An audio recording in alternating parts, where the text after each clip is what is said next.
ಅಮೆರಿಕದ ಕ್ಯಾಲಿಫೋರ್ನಿಯಾದಲ್ಲಿ ಕರ್ನಾಟಕದ ಮೂಲದ ವಿದ್ಯಾರ್ಥಿ ಕಾಣೆಯಾಗಿರುವ ಬಗ್ಗೆ ವರದಿಯಾಗಿದ್ದು ಆತಂಕಕ್ಕೆ ಕಾರಣವಾಗಿದೆ. 22 ವರ್ಷದ ಸಾಂಕೇತ್ ಶ್ರೀನಿವಾಸಯ್ಯ ಕಾಣೆಯಾಗಿದ್ದು ಅವರನ್ನ ಪತ್ತೆ ಹಚ್ಚಲು ಸ್ಥಳೀಯ ಪೊಲೀಸರು ಮತ್ತು ಭಾರತೀಯ ದೂತಾವಾಸ ಕಚೇರಿ ತುರ್ತು ಕ್ರಮ ಕೈಗೊಂಡಿದೆ. ಮಾಸ್ಟರ್ಸ್ ವಿದ್ಯಾರ್ಥಿಯಾಗಿರುವ ಸಾಂಕೇತ್ ಶ್ರೀನಿವಾಸಯ್ಯ ಅಮೆರಿಕದ ಯೂನಿವರ್ಸಿಟಿ ಆಫ್ ಕ್ಯಾಲಿಫೋರ್ನಿಯಾ ಬಾರ್ಕ್ಲೆಯಲ್ಲಿ ಪಿಜಿ ವ್ಯಾಸಂಗ ಮಾಡುತ್ತಿದ್ದಾರೆ.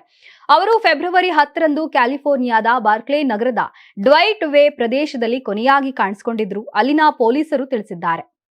ಸಾಕೇತ್ ಕುಟುಂಬದವರೊಂದಿಗೆ ದೂತಾವಾಸ ಕಚೇರಿ ಸಂಪರ್ಕದಲ್ಲಿದ್ದು ಸ್ಥಳೀಯ ಅಧಿಕಾರಿಗಳ ಸಹಕಾರದಿಂದ ವಿದ್ಯಾರ್ಥಿಯನ್ನ ಪತ್ತೆ ಹಚ್ಚಲು ಕ್ರಮ ಕೈಗೊಳ್ಳಲಾಗುತ್ತಿದೆ ಎಂದು ಅಧಿಕಾರಿಗಳು ತಿಳಿಸಿದ್ದಾರೆ.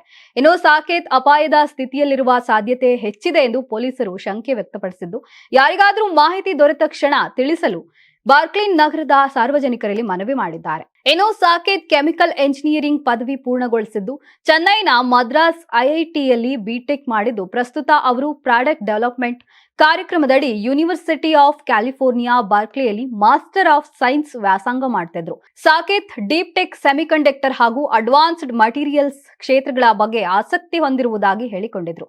ಸದ್ಯ ಸಾಕೇತ್ ಕಾಣೆಯಾಗಿರುವುದು ಭಾರತೀಯ ಸಮುದಾಯದ ಜನರಲ್ಲೂ ಆತಂಕ ಮೂಡಿಸಿದೆ.